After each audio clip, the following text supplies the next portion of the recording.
Good morning, friends. This lesson is for November 15th for 4th and 5th graders.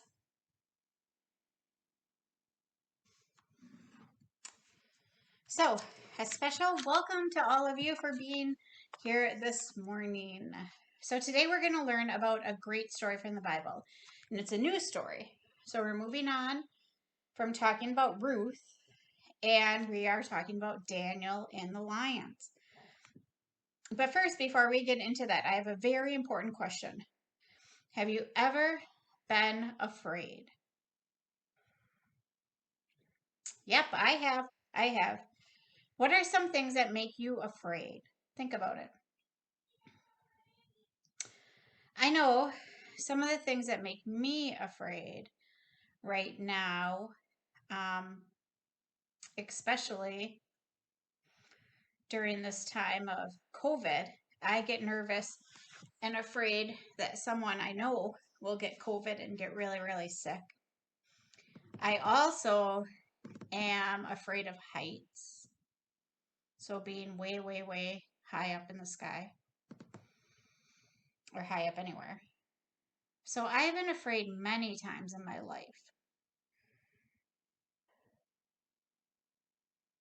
So sometimes, not sometimes, a lot of times I'm afraid if I watch a really scary movie, I'm really afraid then. And I get kind of afraid of the dark after that. So, but fears are normal, right? And when we have them, we want to look for comfort, something to make us feel better. So, where are some places that you find comfort when you're afraid? Maybe you have a special stuffy, a stuffed animal that makes you feel a little better. Maybe it's your mom or your dad. I know I like to call my husband sometimes if I get really afraid, or I like to call my mom still, or I talk to God. Do any of you ever talk to God when you're afraid? So sometimes we can be afraid of something that might happen or has happened. And sometimes we can be afraid of something specific. And sometimes we can even be afraid for reasons we don't understand. But when we are comforted during these hard times of being afraid, we feel better, don't we? So in our story today, we're going to hear about a guy named Daniel who went through some hard times and he was afraid. So let's read our story and see who comforted Daniel. So if you grab your Bible, okay, and we're going to find the book of Daniel. So who knows if it's in the Old Testament or it's in the New Testament? It's in the Old Testament. So remember, a way to find out where it is to go to the table of contents, right? To look in the table of contents. Oops, it's kind of being glary. And if you look, you will see Daniel is right here. Okay, so we're going to go to Daniel chapter 6. And Daniel, and that is actually, I'm not going to tell you what page it's on. Not going to tell you. See if you guys can find it. Okay, so if you looked in the table of contents, Daniel starts on page 955. And so then we are going to find chapter 6, right? And we're looking for, what are we looking for to find the chapters? Right. See, the big numbers. So see, here's the beginning of chapter 6. And we are going to read verses 1 through 28. And the verses, you'll be able to see there's numbers. See? Like there's a little 2. There's numbers that tell us the verses. Okay? So let us begin reading. So you can follow along with me. We're going to read um, verses 1 through 28. It pleased Darius to set over the kingdom 120 satraps, stationed throughout the whole kingdom, and over them 3 presidents, including Daniel. To these the satraps gave account, so that the king might suffer no loss. Soon Daniel distinguished himself above all the other presidents and satraps, because an excellent spirit was in him, and the king planned to appoint him over the whole kingdom. So the presidents and the satraps tried to find grounds for complaint against Daniel in connection with the kingdom, but they could find no grounds for complaint or any corruption, because he was faithful, and no negligence or corruption could be found in him. The men said, "We shall not find any ground for complaint against this Daniel, unless we find it in connection with the law of his God." So the presidents and satraps conspired and came to the king and said to him, "O King Darius, live forever.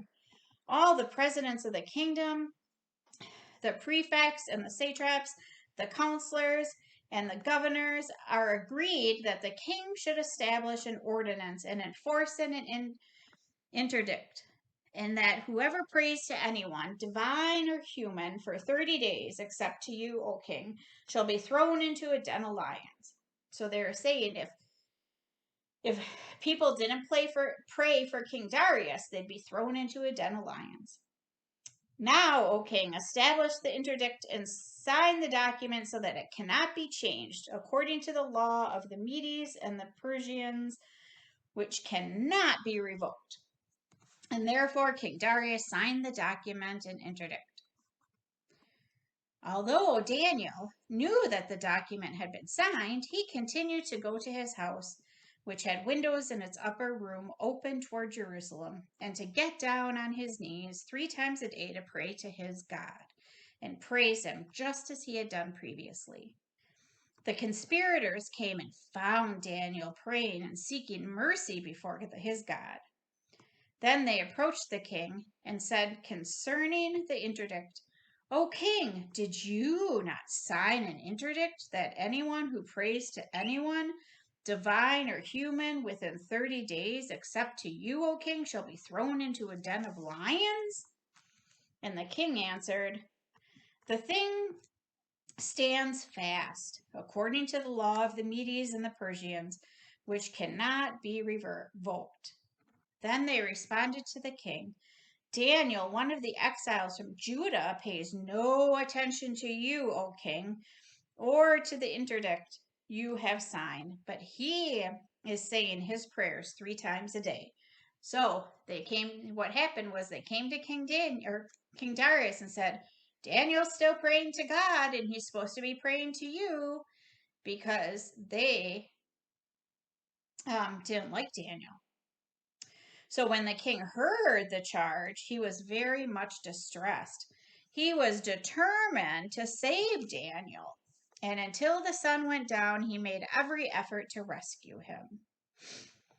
Then the conspirators came to the king and said to him, "Know, O king, that it is a law of the Medes and the Persians that no interdict or ordinance that the king establishes can be changed." Then the king gave the command, and Daniel was brought and thrown into the den of lions. The king said to Daniel, "May your God, whom you faithfully serve, deliver you." A stone was brought and laid on the mouth of the den, and the king sealed it with his own signet and with the signet of his lord, so that nothing might be changed concerning Daniel. Then the king went to his palace and spent the night fasting. No food was brought to him, and sleep fled from him. See, he was really nervous because he liked Daniel, but the other people kind of tricked him into making that order. So he was really nervous. I mean, he had to follow through on that order, but he was nervous that something was going to happen to Daniel. Then at the break of day, the king got up and hurried to the den of lions. When he came near the den where Daniel was, he cried out anxiously to Daniel, "O Daniel, servant of the living God, Has your God, whom you faithfully serve, been able to deliver you from the lions?" And Daniel then said to the king, "O king, live forever. My God sent his angel and shut the lions' mouths so that they would not hurt me, because I was found blameless before him and also before you. O king, I have done no wrong."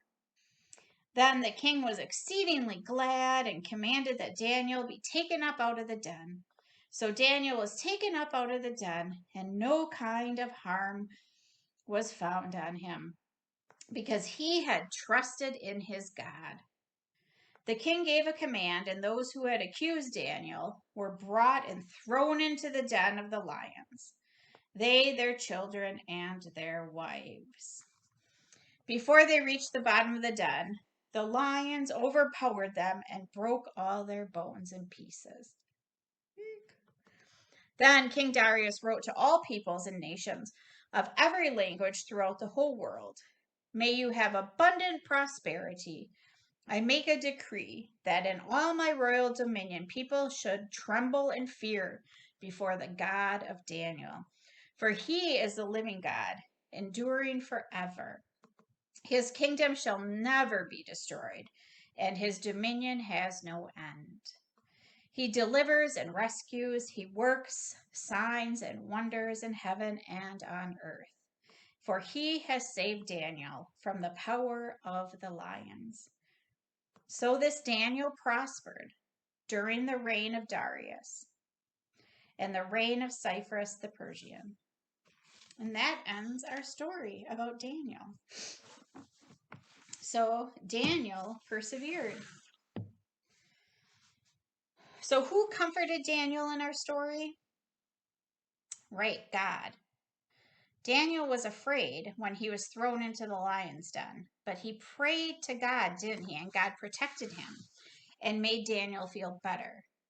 Daniel was in a hard place, but everything turned out great because Daniel prayed for God's comfort and protection. So, we're going to do a little quiz. Have a little quiz time right now. And so sometimes we know that we're facing a hard time, right? And we can pray to God in advance to comfort our fears and help us to be brave. And this might happen if we are going to try to go on a roller coaster, right? Maybe we're kind of afraid before we go.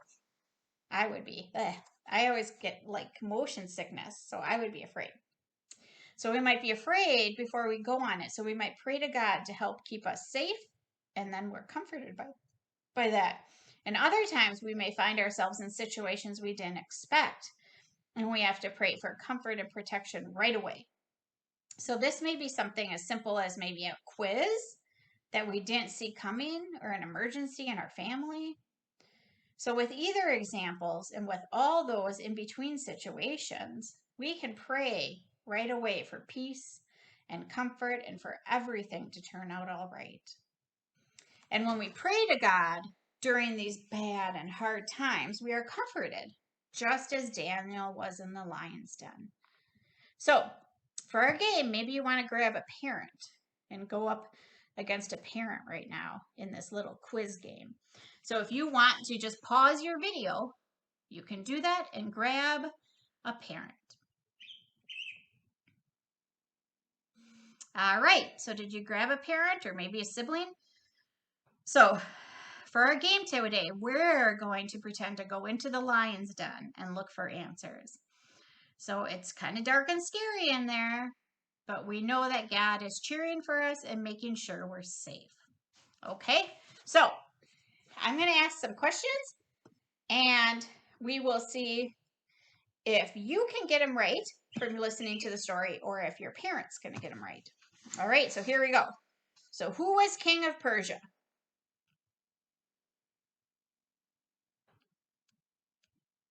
It was Darius. So what role did Daniel play in Persia? He was president, right? So who did the new rule say you could pray to? You know what? Maybe I'll pause for a minute. Maybe you should each get like a pencil and some paper because you can each write your answer down and then show it and see who got it right instead of saying it, right? So pause the video again and grab that. All right, are you back? Great. Okay, so who did the new rule say you could pray to? Write your answer down.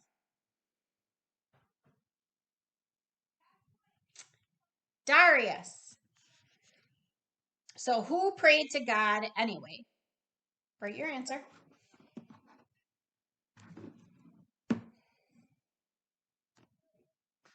Daniel. What was the punishment for breaking the new rule?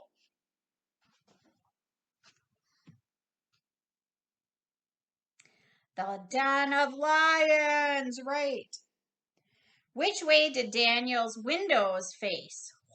This is a toughie. I mentioned it. Which way did Daniel's windows face? To Jerusalem. When Darius heard Daniel had broken the law, he was what?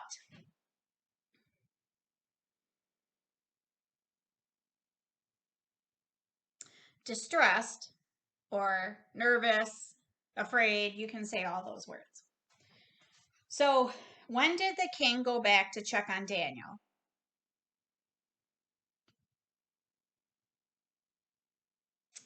Right, the morning, break of day. The morning, yep. Who sent an angel to shut the lions' mouths?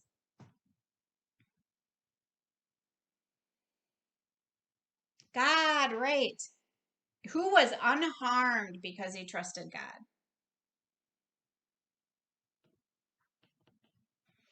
Daniel, right. Where were those who had accused Daniel? Thrown. Where were those who accused Daniel thrown into? Yes, the den of lions. Oh.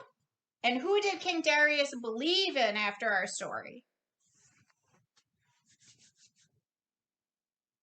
God, right. Well, I hope you had fun doing that with your parents. So, um, so to close us out, I want you to remember that God comforted Daniel because Daniel prayed to God for help.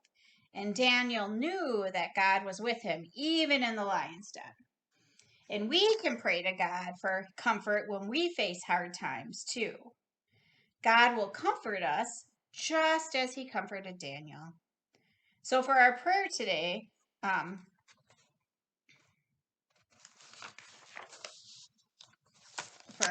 now we're going to pray today. So, dear God, Heavenly Lord, you protected Daniel in the lion's den. You closed the lions' mouths and comforted Daniel in his fear. Comfort us all in our fears as well and help us to know that you are with us in hard times. Help all our 4th and 5th graders find comfort in you, God, and their families. Thank you for sending your comfort and peace. In your name we pray. Amen. All right, friends. Thanks for joining this Sunday school lesson. For those of you who missed doing the live lesson, and we will see you next week for sure. Bye.